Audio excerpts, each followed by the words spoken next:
Hello, my name is Kimberly Sanders, Help Desk Administrator with Brown University. In today's session, we're going to review the basics of computing for our e-learning environment. Well, let's go ahead and just review the session agenda for today. So we're going to start off just spending about 15 minutes or so getting accustomed to Blackboard Collaborate. Now, this is to make the most of your virtual classroom experience. So at first, we're going to configure your view, show how to use private messaging, and also how to save the whiteboard. After that, at about 10:15 or so, or about 15 minutes after that, we will then go into Blackboard Instant Messenger, in which we're going to set up our BDIM account. We're also going to learn how to use BDIM groups to study, and also how to create our contacts, and how to contact the departments here at Brown University in the event that you need assistance. We'll then jump over to web browsers. So Firefox, Internet Explorer, Google Chrome, we'll explore all three browsers. We'll cover how to create bookmarks, how to clear the memories, which is the cache and the cookie, and also how to locate our downloads. After that, we'll then wrap up with some best practices. So how to search your computer for items, documents, folders, and whatnot, and also how to create folders and create shortcuts. At the end, we'll open up the floor for question and answers.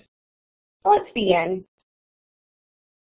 Well, like I was mentioning, we're going to start off with the Blackboard Collaborate. So we're going to go over the session view, learn how to use private chat, and also we're going to learn how to save our whiteboard. The importance of saving the whiteboard is because when you're in a session, your instructor may write useful information on the whiteboard. So it's a great opportunity to create your own study guide. So we'll go ahead and learn how to do so. That way we can build a nice little study portfolio for ourselves. Also, we'll create folders in which we can locate the material and bookmarks for it as well. So, depending on how you like to view your classroom environment, you can change your settings. Now, to change the settings for Blackboard Collaborate is very easy. You can just expand the panes any way you want to. You can click and drag them into different sections of the screen or completely detach them. You can collapse them so you don't have to focus on them, and you can enlarge them.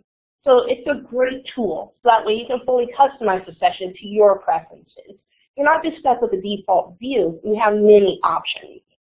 Now, in the event that you move the pane over and you cannot locate it, you can always go up to View and then to Restore Default Settings.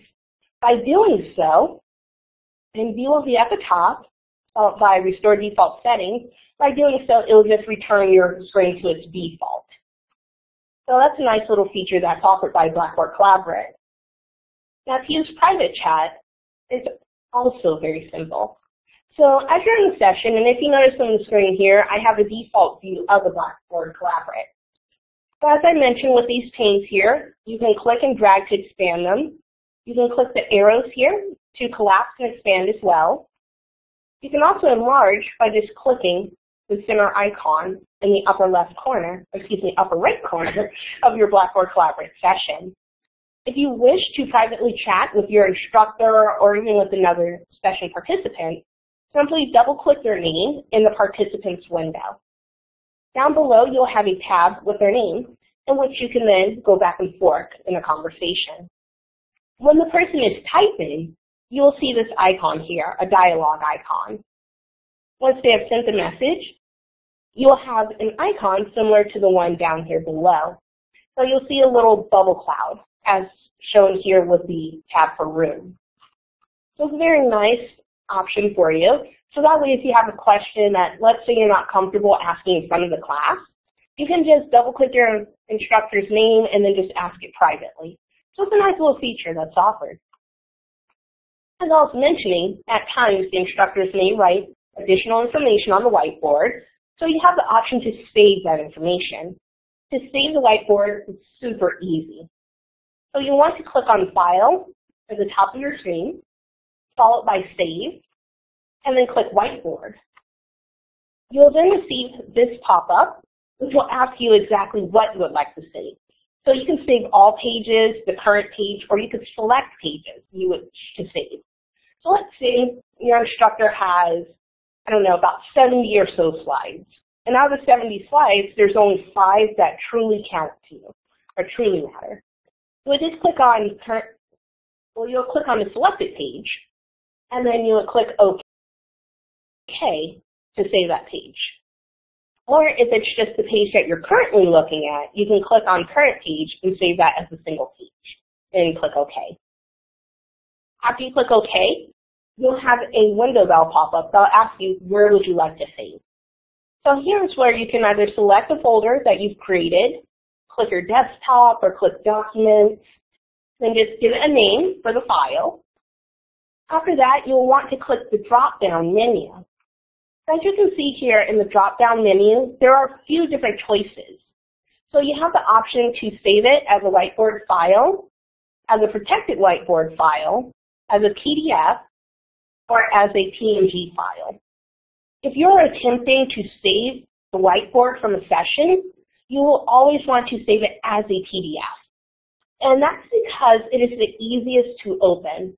With the first 2 options, the WBD and the WBP files, they can only be opened in Blackboard Collaborate. And since you're a student, you wouldn't have access to your own Collaborate account, well, unless you purchase your own, but how many people are really going to do that just to view study material? So in that event, you want to make sure you save it as a PDF. A PNG file, that is essentially just a photo file. So if you save it as a photo, you can do it in theory, but the quality will be horrendous. It'll be very pixelated and hard to make out certain types of fonts. So that's an option for you there. So just to give you a live example of it, I'm going to flip around my screen and just do a brief application sharing. And then I'll go over again how to complete those steps with changing the view. Let me just close this out here. So, as I was mentioning, you have the option to change your view. I'll just expand this since when I go into application sharing, it docks it. So, if I wish to, let's say, detach participants, I can do so. I can enlarge, I can shrink, I can collapse. It's really nice. Chat, I can also detach the chat. Same with my video. I can enlarge it, I can decrease it, which is beneficial depending on your program. So let's say you're in the personal training program. This would be beneficial to change your docking for your video in the event that your instructor is doing some sort of demonstration. The same would apply for court reporting. In case your instructor wants to show you a different way of stroking a word or holding your hands on the keyboard. You have that option to enlarge that photo so that way you can see exactly what your instructor is doing.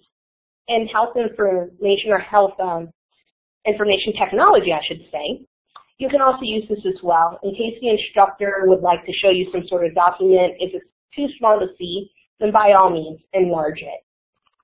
And let's say you accidentally move everything out the way. So, whoops, I just lost that, and whoops, that guy went bye-bye.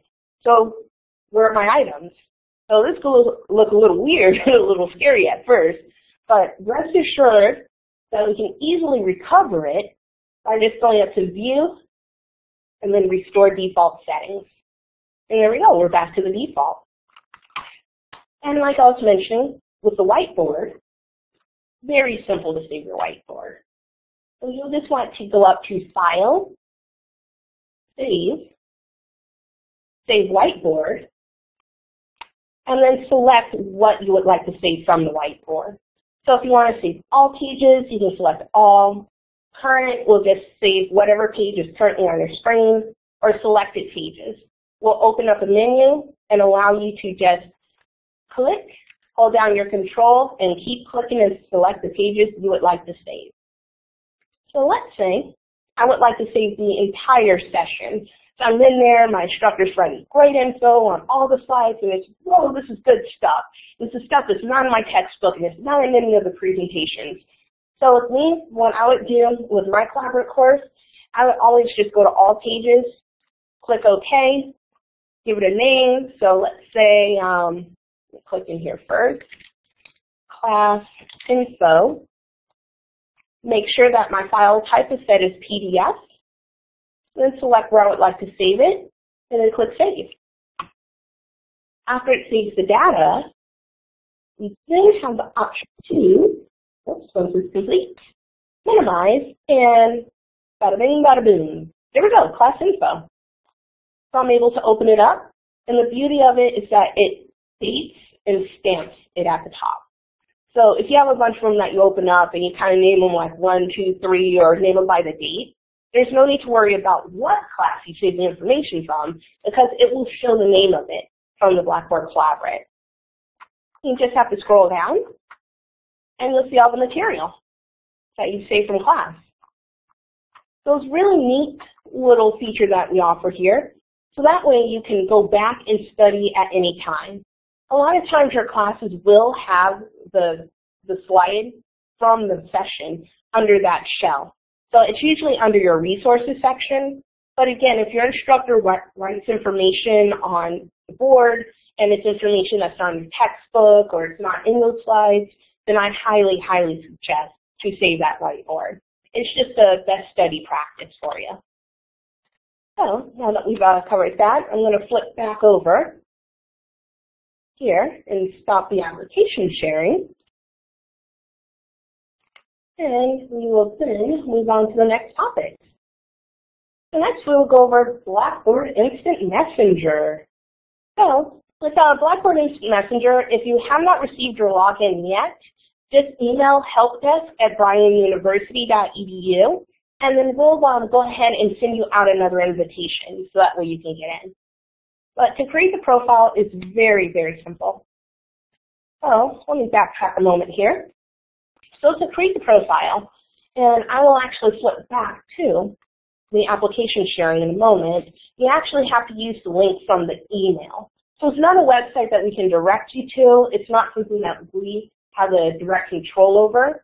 Our Blackboard Instant Messaging department, they create your account, and then once the account is created, it automatically emails you the information. However, the email does not come from Bryan University. It comes from noreply@blackboard.com. So a lot of times it gets stuck in people's junk or their spam. So you want to check those folders first before reaching out, because a lot of times it's in there and it's just lost somewhere, it's stuck.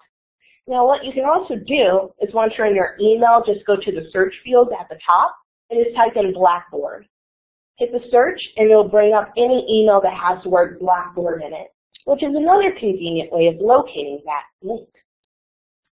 Now, aside from that, in this portion of our presentation, we're also going to learn how to create contact groups. We're going to learn how to also create group IM sessions. So let's say we want to just get a bunch of folks in there for a quick jam session. Let's say I'm in a course and I'm really weak in the topic. An example, and I wish we had this when I was going here, was with anatomy and physiology. Computers, I know it like the back of my hand, so that's not a problem. The back of my hand, I don't know like a computer. If I did, then I would be a great trainer. However, anatomy and physiology was an area that was really difficult for me to get into, to learn, and all that stuff. So a lot of times I would just end up calling my classmates on the phone or text messaging back and forth. Sometimes they'll have an IM program or Skype and we may meet up on that. But with this Blackboard Instant Messenger, it links me to everyone in my class and all of my instructors. So if it's on the weekend and I have a question and I see my instructors on, I can just quickly ping them and ask the question and they'll ping back with the response.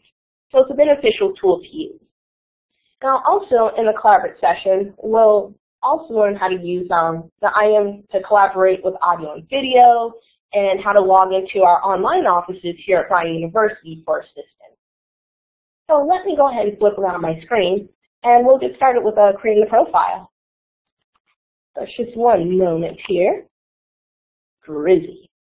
So now that we're in there, I'm going to bring up my email. And it shows you exactly what it looks like. Whoops. Looks like someone forgot to sign out here. Okay, perfect. And it looks like people are saving their passwords. Never, ever, ever save your password on a publicly used computer. That is just bad practice. The reason for that anyone can get into your account and mess around with your information. So just like the profile that was already signed in, that was an executive. With that, that's not a safe precaution. Just closing the browser does not sign you out. So you want to make sure to sign out, then close, and do not save any information. So I'm just going to pull up my email here. And just bear with me a moment. I have to think of my password. Let's see, what is it?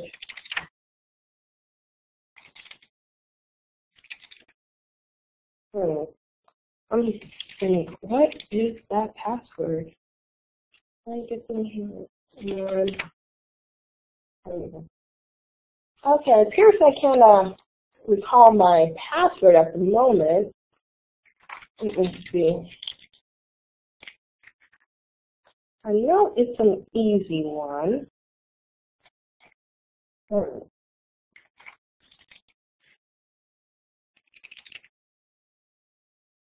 right, no worries. I'm not going to worry about that too much. I'll bring it up again towards the end of the session once it actually dawns on me. But I really would like to get that information, because essentially what will happen is that it's a link, and it links you over to a website, blackboardim.com. Make sure I got that in correct. Yeah, blackboardim.com. And then once you're on this page, it'll actually have information on how to create the account. So you'll enter in your preferred username, your password, first and last name. You'll put in a security question, select a security question and an answer, and then you'll hit create. And then once you're on this page, it'll then take you in. So I'm going to use my test account, which is Veronica Electronica, and get in there. So once you've created your account, this is what it'll look like on the inside. So to download the Blackboard Instant Messaging program, what you'll want to do is to just click on the bubble at the top that says Blackboard Instant Messenger. So it's very simple. It's just like any program that you would install. Just like any normal instant messenger such as Skype or Yahoo Messenger, AIM if you're old school, they're all the same. So you just click download and then save, and then just double click and run the installation wizard as normal. So since I have this program already installed, I'm not going to repeat those steps. Now the important thing is to leave all information as is. If you uncheck any of these items, you lose your contacts. So leave those checked. And you want to make sure that it's automatically enabled for new courses, so that way as you progress, you'll always keep the most current contacts for your course. If you would like to change your password, you can do so here. So always remember that if you need to make any changes to your Blackboard IM account, you will go to blackboardim.com. Because we in Help Desk, we have absolutely no power to reset these passwords. So this is something that you would have to do on your own, because it has to be done from the Blackboard Instant Messaging program. There's a little box at the bottom that says Forgot Password, and it'll just ask you your security question and issue you a new password. And then once you log in here, you can just change your password, or you can change your security questions. So it's pretty straightforward. So now that we've set that up, let's move on to our Blackboard IM. So, and just give me a moment, because my Blackboard IM is actually on another screen. I'm going to close it out and then reopen here. So now, once it's installed, well, when you install it, it'll automatically launch. But I want to show you guys what it actually looks like when you're signing into Blackboard IM. So like I mentioned, if you forget your password, you have this link here. Because remember, Bryan University does not have the ability to reset it. But to answer your question, Andrea, no, there's no need to sign in to follow along. It's a hands-off session, so the information will be recorded, and I can also send you out just a video on creating the account, which actually shows the email and all of that in detail, so there's no worries there. But getting back to here, if you forgot your password, just click the link for forgot password. It'll take you over and ask you your security questions. So all you have to do is just make sure that you remember your login. If not, as long as you have your email, it'll bring up your login. So for mine, I can just type in Veronica Electronica or my email address, hit submit, and then it'll issue that information to me via email. So let me untangle that. Okay, perfect. I nearly closed out the app share.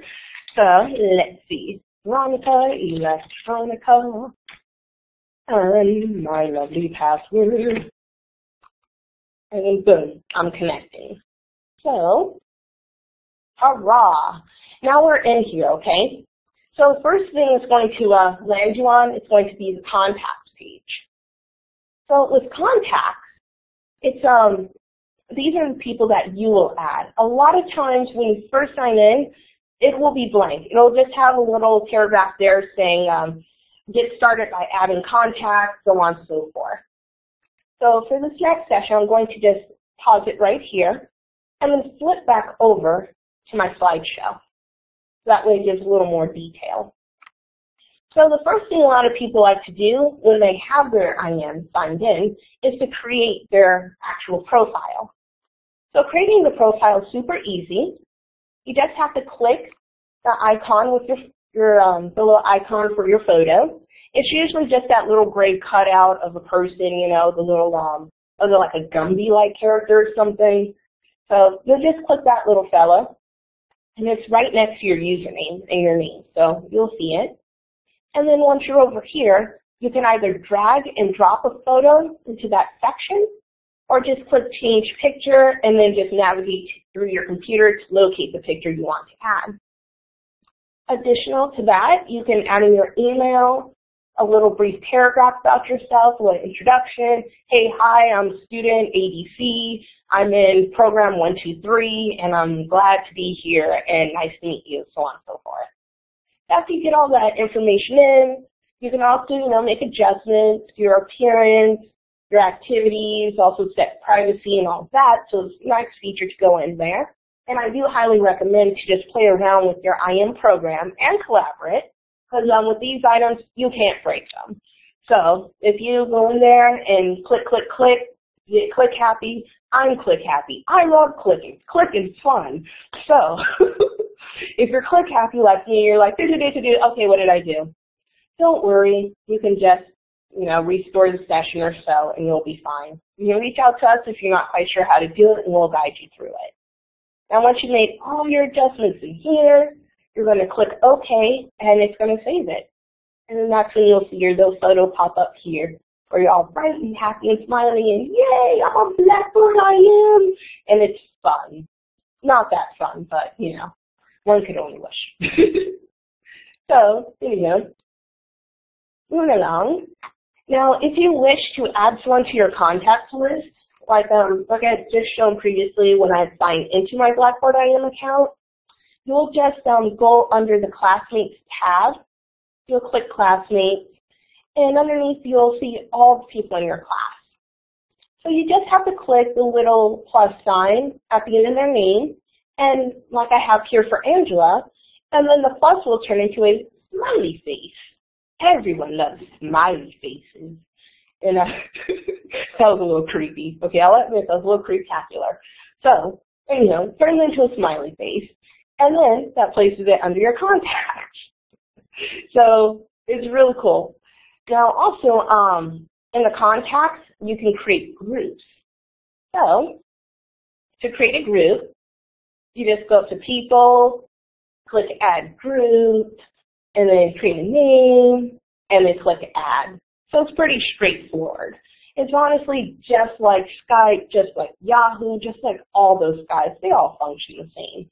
Except, again, this is tied into your school, and it's actually like a mini Blackboard Collaborate. So it's super cool once we actually get into the study group section, which we are visiting right now. I see you have a question, Andrea.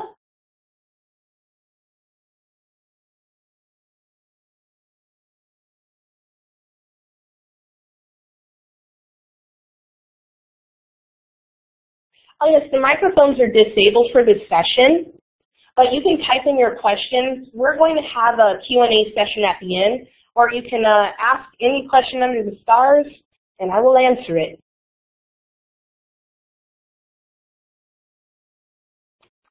Okay, let's see.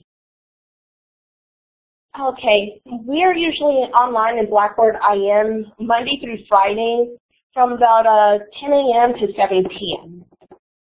And, well, Monday through Thursday, 10 a.m. to 7 p.m. And then on Fridays from 9 a.m. to 4 p.m. But we do not have Saturday hours for Blackboard IM. But we do have Saturday call-in hours. So for Saturdays, if you want to call in or email, it's 9 a.m. to 6 p.m. Pacific to reach someone. So that's how that'll go. So next, and I'm glad you brought that up, because that was actually the next topic. If you want to contact our department, you just have to click on School, and then just double-click the name of whichever office you want to log into. Now, the way that you can tell we're online is just by the little icon. So you see this icon here where it's 2 people and the clock. That'll let you know that we're online. If we're not online, it'll have a gray circle with, I believe it's a line through it, that gray circle. So if you see the icon, just double-click. It's going to ask you to put in a reason. So like, let's say you're having issues getting into Collaborate. Instead of like writing out a long, oh, I installed Java and the Java wouldn't work and it's not allowing me to Blackboard Collaborate, you can just type in a simple one-liner of, I need help logging into my Collaborate class. And then, you know, we'll place you in the queue, and then we'll get to you as you come in. It's by order received, so we can go ahead and definitely get you in. Now, with the virtual offices here, it's just chat communication. So you wouldn't log into the virtual office and say, can someone call me? You're just going to notice back saying, well, if you want phone assistance, you have to call in, because chat is chat. There's no company in the world that says, okay, go into our chat support and expect a call back. They'll have like, you know, a little section where, you know, they'll say like, oh, if you want to call back immediately, just, you know, put in your info. We may have something like that in the future, just right now we don't have that type of system. So it's something that's in progress. But we'll see how things go. Our technology is changing, so who knows, we may have something like that later on in the year. But we still have our contact submission form, which is just as good. But there is a 2 to 3 minute delay for us to receive that information. So just letting you know, we're not ignoring you, but we have to wait for it to come in for us to know that you need help. But we do respond to them as soon as we possibly can in the order that they're received. So just a little tip when contacting, whether it's help desk, student outreach, financial aid, business office, my best suggestion, email first and then call. So that way, if you email, like for us in help desk, we have a ticketing system. That places a ticket. It's probably already assigned to someone that's just about to call you. But if it's not assigned, once you call in, the information is already in there. So a lot of times you can just say, hey, hi, I'm having a problem. I have a ticket number. Can I give it to you? Ticket number 89266. So then we'll just type in that 89266 and boom, there's your information. And then you don't have to go and explain yourself over and over and over again. Because I think that's probably the most frustrating point of contacting like a support desk, especially if you have to go through different tiers. I know it drives me up the wall personally, but I just personally hate calling a lot of support centers. So especially if it's like a product that's like an international product, it's like try calling Kendall support. Who comes down? They gave me the runaround for 2 days and I didn't even have a problem. So with that, when calling support, it automatically jumps up my anxiety levels. So I'm going to assume that a lot of people are like myself, and it's, all right, I don't want to have to explain this over and over and over again. Can I just give you the cliff notes and just give me the answer? So we try to make a system similar to that, so that way you're not explaining over and over and over again. So if you do email and then call in, just give us the ticket number and you won't have to explain it repeatedly because then we'll have all the information. So it's pretty nice. So now moving along to the how to collaborate section. So with collaborating with others, it's super easy. Once you're in, and I do apologize that I do not have the actual icon showing. These were bad screenshots that I took.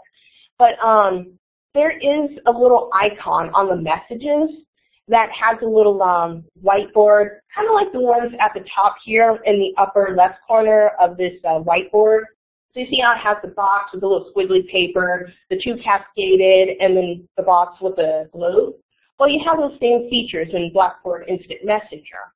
So if you want to collaborate, you'll just click the screen with a little pencil on it, and it'll bring up this section here. And if you notice, and I will actually zoom in on this, whoopsie, that's major zooming. Okay, cool. So if you notice, it looks exactly like Blackboard Collaborate. So super cool. Because if you get your study groups, like let's say you have to do a presentation or something, you have to do a PowerPoint. And it's, oh God, I don't know if this PowerPoint is good, and well, it's too large to email and I can't send it over. You can just click Load Content, and then just load it, just like your instructor would. You can also go into Gallery and pull up little things in case you want to study. It has great little icons down below, math symbols, globes, and whatnot.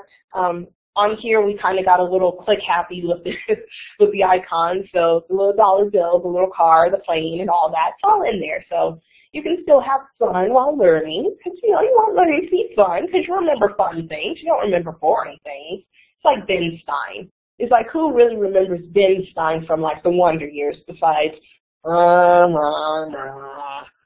the Clear Eyes commercial before he went like all weird. But either way, if we don't want a Ben Stein type of session, we want a session that's more fun and, entertaining. So that way, you really get involved in it. You have that desire to learn. You're like, yeah, education rocks. Okay, maybe that's me. I'm that big of a nerd, but still, So, regardless. Now, the center icon here, that's for application sharing. So if you want to show someone on your desktop something, or let's say you don't want to load in that presentation, you can always click the center icon and just share your desktop. And then you can, study with a friend or even have an instructor critique your assignment prior to submitting it. So there's a lot of really cool options in here that I strongly suggest to play around with. And the last little feature in here is going to be your web tour. I have the web tour shown here, and I use exrx.net as an example.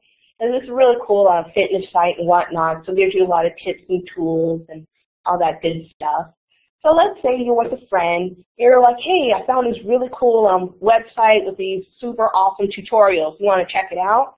And it's, oh, well, maybe. Then it's, all right, well, I think you should really learn this, so I'm going to force education on you. Hit with knowledge. So that's horrible. It's like, ball of knowledge, hit with it. So do a little Goku action there. So you can just click on that icon and then just type in the address, and then it'll pop it up on the other person's screen. So that way you can then go through and you can click and, navigate them around and show them really awesome things.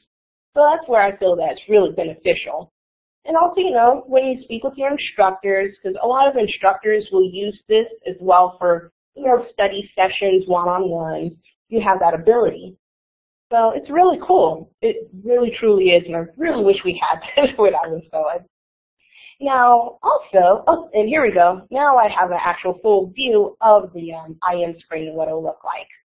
Now, let's say you want to speak with a person. Okay, after you double-click their name in your, contacts window, and you open up your little chat window here, you can just click the little phone icon, and then it pops up this window here. So once that pops up, you have the option, just like we're doing now, to speak and do your video. But the way you set it up is a little bit different from Blackboard Collaborate.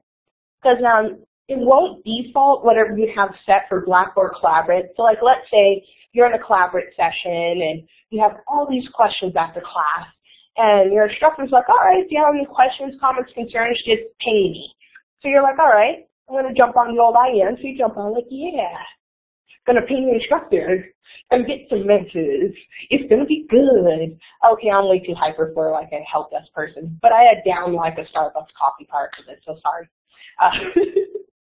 But yeah, so the little icon in the corner here, which is just a few little lines, and it looks similar to the icon that's at the very top right corner. Let me point there. Yep, point right at it. Right corner of your video, audio, video window. So those little lines there, you just click on it. Then click Call Settings. After you click Call Settings, it's going to pop up this option. So it's actually a lot easier to set the audio here because you just click it under drop downs. So your input, your output, select those, and then click OK. And then yeah, next you just have to hit talk and start speaking. And it's the same with your video. You'll set your webcam down here as well. So you just select your webcam and then click video. Then you can go back and forth of, hey guys, we're in a study session. Look at this awesome chart I made. Actually, let me bring it in on like, you know, an application share.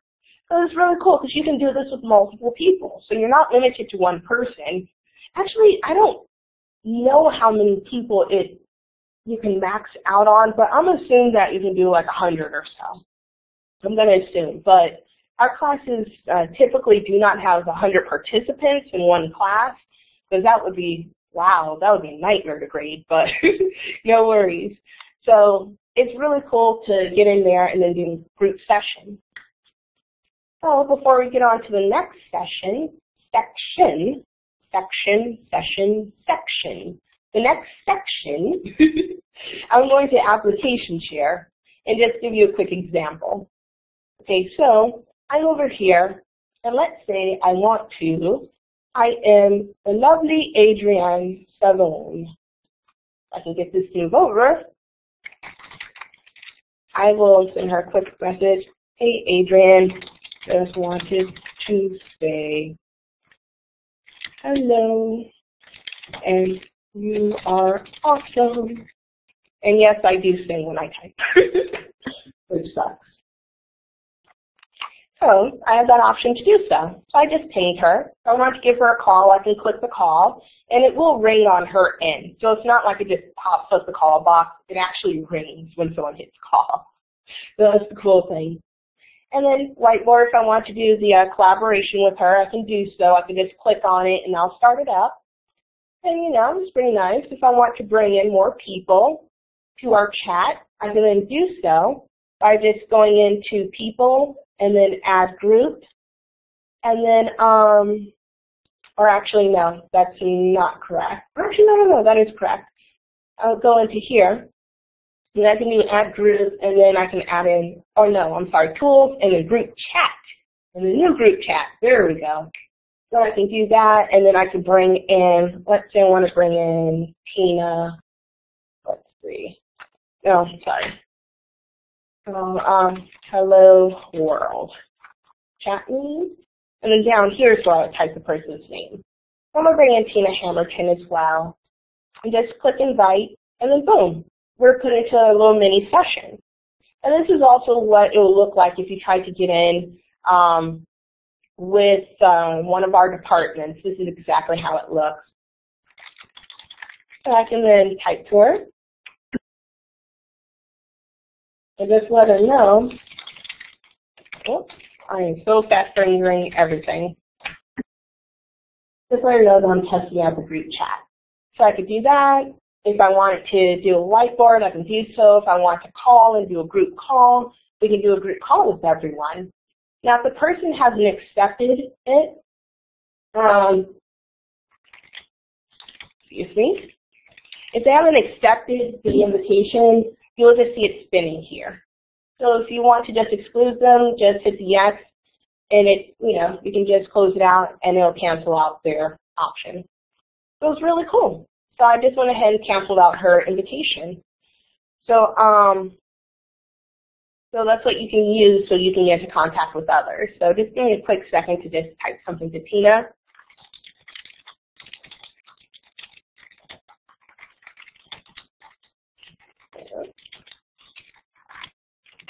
There we go. So a little rude, but oh well. Now also, if you click here, you can see the profile info. And you can click send email to shoot them an email as well. I just wanted to point that out real quick. We'll close this out, close, and we'll skedaddle over to classmates. So like I was mentioning with classmates, you can add them to your contacts by just clicking on the icon for the plus sign. So let's see if I want to add this gentleman here. Just click the plus. Now we have a smiley face. Okay, that's too anime. But no worries. And if I click under contacts, I see he's here. So, whoops, wrong Jonathan. So, yep, I'll see he's here. I see Jonathan Young, who's our program director for Advanced Health and Fitness. He's currently away, so I see this icon. Once I roll my mouse over, I see it as well. If I want to call, I can do so as well. Or I can even click and just open up chat. Again, by clicking his name, I still have his info, and I can send him an email. So it's a great tool to use to contact. Now for the important part, contacting the department. So, help desk.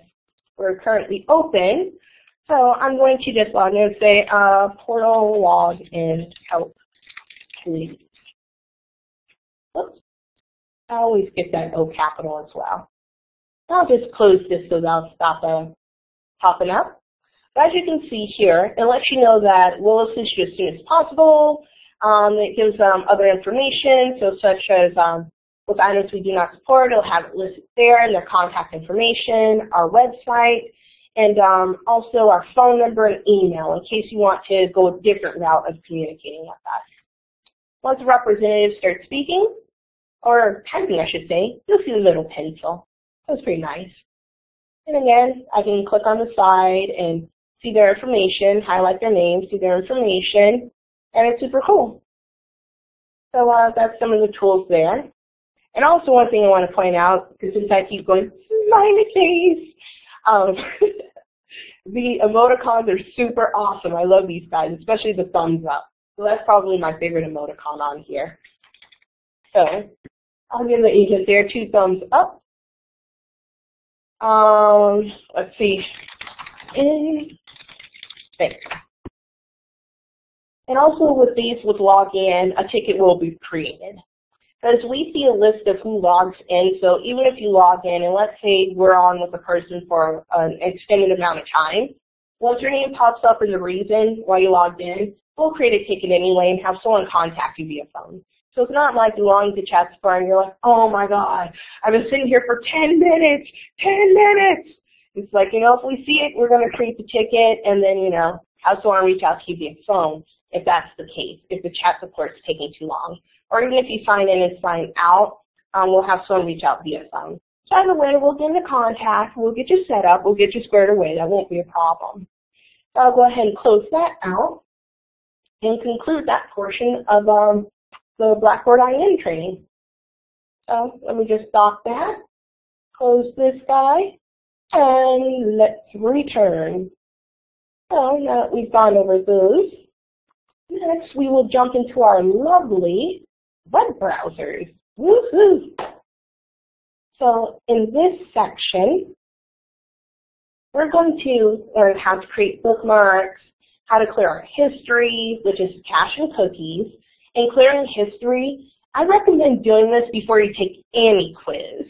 Any quiz or, you know, going into like a website or something, because a lot of times the history will kind of roll you back and it doesn't allow you to move forward. Because you'll get hung up on one cookie and just keep cycling it and cycling it. An example is clicking on a quiz, and instead of it opening up the quiz, it just says, thank you for taking the quiz. Somehow your clock got accelerated, probably due to a buildup of temporary files, so it'll just zoom you right through to the end. Another example is if you're on a website, you're trying to, let's say, buy something online, and you go and you hit submit order, and it just logs you out of the page and you lose everything. So then you'll have that ability, if you just clear the cache and cookies, to just go straight through. So if not, then it sets you back. You have to reset and redo everything over again, and no one likes to go backwards. We all like to go forward. So like the song says, let's push things forward. and we can do so by clearing the history prior to. And then we're going to also learn how to locate downloads and also do a little searching on the computer as well. It looks like I did not get a chance to update this slide because there are some other items that I've added in. So no worries. So let's get started with Mozilla Firefox. Now, just so you know, we usually suggest to use Mozilla Firefox with our program because it works the best with Blackboard Collaborate. However, you can use any web browser you want. Well, not necessarily any, because if you're on a Mac Safari, it's not the best browser for you. But you can use Mozilla Firefox, Internet Explorer, or Google Chrome.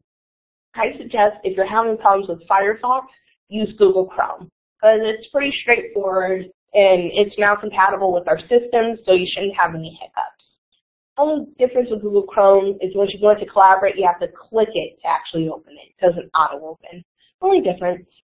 So, now to get over to clearing the history, super easy. If you have Firefox listed at the top, you just have to click Firefox, History, and then Clear Recent History to pull up the history window to select the items you wish to clear. If it does not say Firefox at the top, if it says File, Edit, View, History, Tools, click Tools, and then Clear Recent History. In the time range, you want to select everything, and then you want to check off all the boxes listed below. And then click Clear Now. After doing so, the window will stay there for a moment, and then it'll automatically close once it's cleared out all the history. So it's a nice little feature there. Now, to create a bookmark for Mozilla Firefox, super easy as well. In the address bar, you're going to see a star. Just double-click the star, and you'll have this pop-up appear. In here, you can enter in the name. So let's say you want to just give it a quick name, such as Brian Portal, instead of saying Brian University Portal or something. You can shorten it and change to whatever name you like. You can click the folders drop down and select where you want to save it, whether if you want to put on a folder, or let's say on this bookmark toolbar, as I have shown here. And then you can just click Done, and that will save it. So that's how you would save your bookmarks for Firefox. Now, if you wish to locate a download from Mozilla Firefox, after you download the item, you would just have to go to the Downloads Manager. If the Downloads Manager does not open, no worries. Just click Tools and then Downloads, or click that orange Firefox window and then click on Downloads. And then you just right-click the item in the Downloads Manager and click Open Containing Folder. Once you do that, it will open the folder that has the item and highlight it. So it's really cool. You don't have to try to search in there like, oh my God, I have a billion items in this folder. No, it's right there. It'll be highlighted for you. And then up here in the address bar, we'll let you know the exact folder that's saved in. If you can't see the full name, like here, you can always click the center icon again in the upper right-hand corner. That will maximize your window, so you'll have full view. So it's a nice feature. So next will be Internet Explorer. So to clear the history in Internet Explorer, you just go over to your Tools icon or to the word Tools, select Internet Options. And in Internet Options, you're going to look for the section titled Browsing History, and click Delete.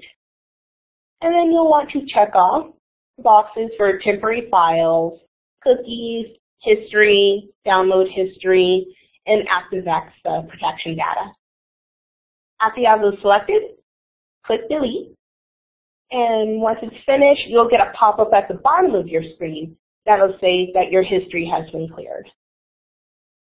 If you would like to create a bookmark, just like Firefox, you can click the star. Once you click the star, it's going to pop up the window, and you can go into Add to Favorites and select where you want to add it. If you click Add to Favorites, it'll just place it right in this section here in the Favorites window. You can do Favorites bar, which will save it right underneath your address bar. Then you have options. And then you can also rename it as well. and then click Add. So it's super easy, super straightforward. Now to locate your downloads in Internet Explorer, after you have downloaded an item, you're going to get this little bar down here. So you'll have Run, Open Folder. Well, you'll have Run if it's an executable file, meaning something you would install. If not, you would just have Save. So you do Open Folder, and then there's View Downloads. Now, Open Folder will take you directly to the folder and highlight it, just like I showed you with the other video. If you do View Downloads, the View Downloads will bring up this window, and it'll show you the location. So under Location, I see these are saved to my downloads. So I can just click that Downloads link, and it'll open up that Downloads window. So it's a nice little feature there. Now to move on to Google Chrome is a little bit different when it comes to clearing history as opposed to the others, because generally when clearing browser history, it's going to be Tools and then Clear History, or something along those options, or Tools, then Options, then Clear History. But in Google Chrome, you'll click your Tools icon, go to History, it will open up the History tab, and then you just click Clear All Browsing History, and that'll take everything out of Google Chrome. Again, to create a bookmark, super easy. Just double-click that star, give it a name, place it somewhere, and then click Done. So it's super nice, super straightforward. So you can see with these three browsers how they all function the same pretty much. Only difference was in Google Chrome with clearing the history that's different. But all of them, they're pretty much the same. Safari works the same as well. Now, if you want to locate a download, it is a little different from the others. Because again, with Google Chrome, it places whatever you download at the bottom. So in the instance of this Firefox setup, to actually run the file, I would just click it down below. Now, if I want to see where it's located, I just click the little side pane where it has the downward pointing arrow, and then just click Show in Folder. And then once I click Show in Folder, it'll open up the containing folder and highlight the item, just like I showed you over with the Firefox. So again, very simple, straightforward, pretty much all the same. So lastly, we're going to get to best practices. So with best practices, we're going to learn where your files are downloaded to, how to search your computer, how to create folders, and how to create shortcuts. So let's move along. Now, with searching your computer, it's all going to depend on your operating system. Windows XP is much different, as you can see here, from Vista and 7. Vista and 7 are exactly the same when searching. Very straightforward. Windows 8, a world of difference. So these next few slides here, I'm going to review the differences between the three different types of searching with Windows. So you want to begin by clicking the Start menu. And then, if you're using XP, you'll click Search. Once you click Search, it'll bring up this window, or you'll then just select what you would like to search. I always suggest to select all files and folders to search. And then once you select that, it'll then bring up a little cutout where you'll type in the name of the file and then just click Search. And then over here is where your search results will populate. So it's very simple, even though it's quite a few steps, but you can locate anything. Like let's say I want to locate a picture of my bird. All I have to do is just type in my bird's name, and then it'll find up anything that has that word in it. Or if I'm looking for a homework assignment, let's say I have an English assignment, a paper I need to send in. I can just type in ENG or so, and it'll bring up anything that has ENG. Although that is a very broad search, you can narrow it by just including more exact information. So if I know it's an English paper 1.3 or something, I can just type in English 1.3, and it'll bring up any items that have English or 1.3 or both in there. So it's a nice little feature to locate your information, especially if you write something in a hurry and just save it and run out the door. No fear that you lost it. It's on there, and we can recover it. So like I was saying with Windows Vista and Windows 7, they operate the same. So once again, you're going to begin with the Start menu. This time the search window is right there. So you don't have to click on search and then click all files and then type in the name. You just go straight to Start and then type the name. So on here I used the example of Windows. So you can see how it divided the items that have the word Windows in it, from Programs, Control Panel, Videos, and my OneNote. So if you notice, each of these have the word Windows in it somewhere. Now these files here have the word Windows within the files, so that's why it pulled it up. So let's say you just wrote out a paper or something on a homework assignment, and you have no idea what you named. Goes, oh God, what did I name that thing? There's, hold on, how did I start it out? Okay, I wrote, once upon a time there was. You can literally type in that sentence and you'll find your paper that way. That's why I highly suggest using the search feature and becoming comfortable with it, because it will be a true lifesaver. If you're in a crunch for time and you've already done the work, why redo something you've already done? I mean, you just have to search it. So the purpose of this session is so that you're aware of this and you're comfortable and you get that time to play with it prior to starting. So that way, you jump in, you're like, all right, I'm ready to go. I'm ready to go. Throw some knowledge at me. Yeah, knowledge. Woo! So it's nice. You don't have to be repetitive and, okay, I wrote this paper, whoops, I lost the paper. Oh, I wrote the paper, whoops, I lost the paper. We get a lot of calls with people that call in with that exact issue. And what we'll do, we'll just show them how to search their system for it. It's just that the problem is that this is usually after 2 or sometimes even 4 revisions or rewritings of the same document. But on the plus side, if you rewrote it 4 times and now you found all 4, you can kind of just merge them together and really finesse it and choose the best out of 4. So there's always a bright side to everything. So now, as I was mentioning, Windows 8. Windows 8 is a world of difference, as you can see here. So just starting with the desktop. Now this is the desktop once you actually go into it. In order to pull up search, you have to place your mouse in this corner. The further, if you can get as far into the lower right-hand corner as possible, that would be great. And it brings up this menu here. In the menu, you'll want to select search.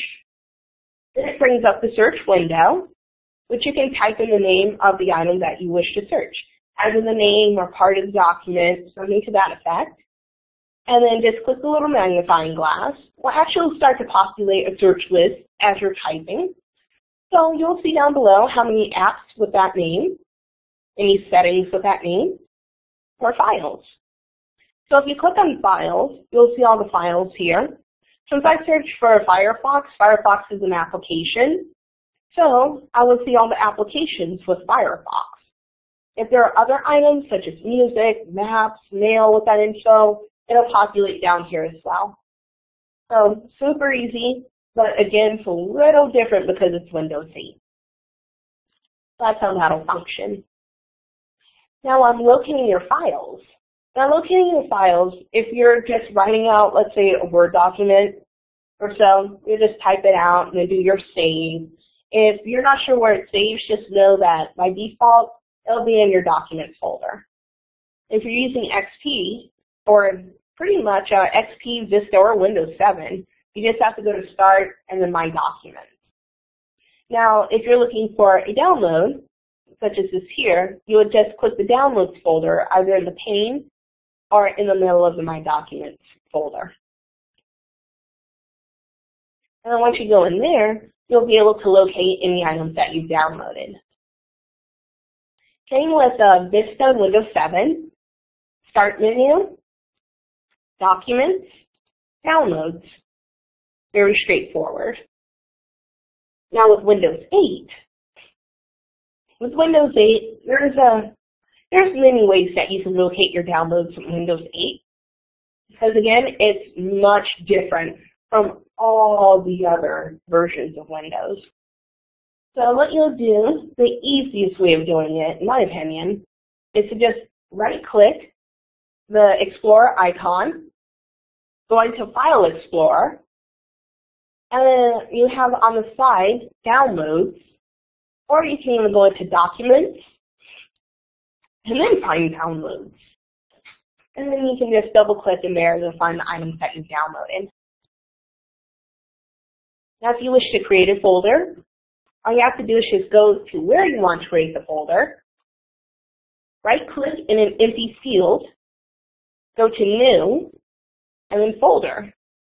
Once you do so, you'll get an icon like so, with a little highlight.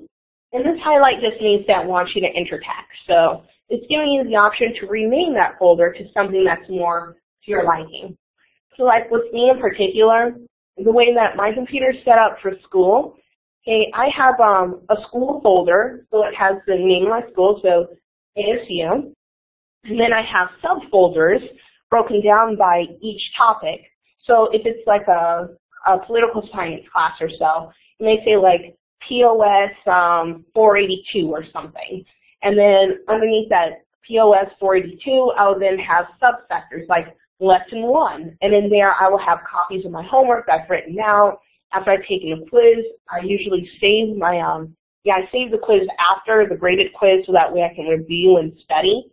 I also place it in that folder, and then I just build on it from there. Now, the benefit of doing it that way is once you've graduated, once you've completed, if you ever want to go back to something you've learned, you have it so cleanly organized that it's so simple. Wait, I think I covered this topic in, I think that was NLM 400. Yep. So I'll go in there to my Nonprofit Leader Management course, and then I'll be able to locate documents that way. So it's super cool.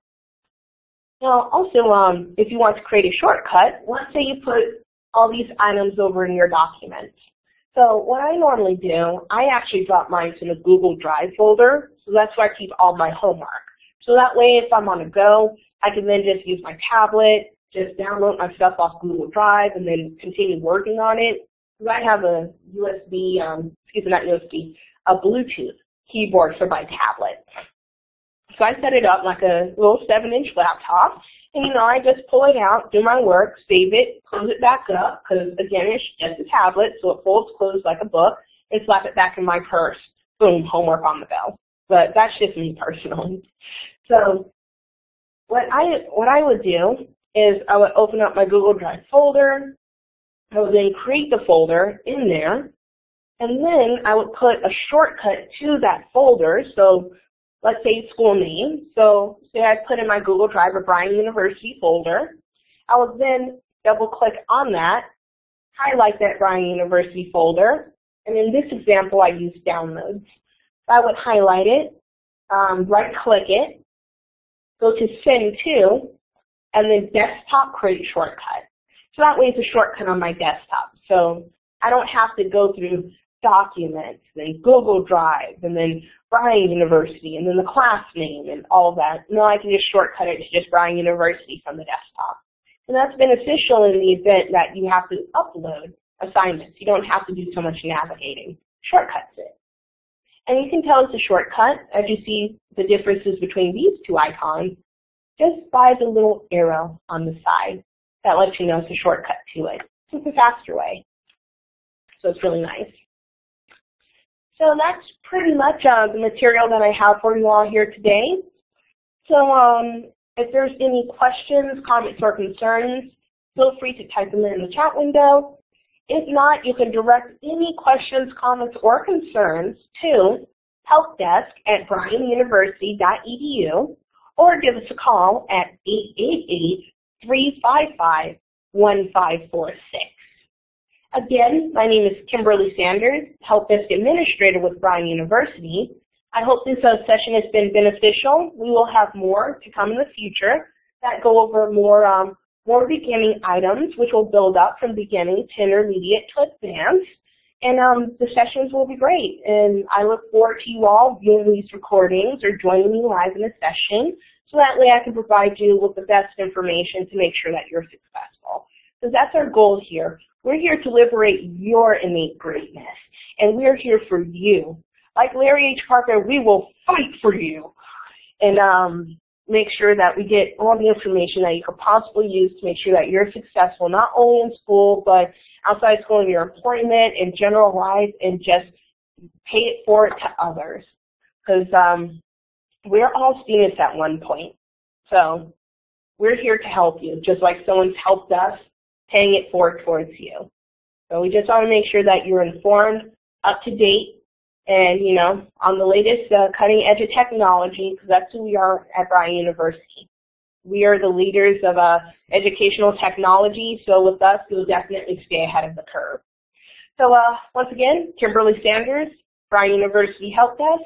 Any further questions, comments, or concerns, you can email helpdesk@bryanuniversity.edu, call us at 888-355-1546, or ping us by logging into your Blackboard Instant Messenger account, click on the School tab, and double-click Help Desk, and then just type in your questions, and we'll promote you, and then we'll go ahead and answer that for you. All right, so you take care, have a wonderful day, and best of luck to you.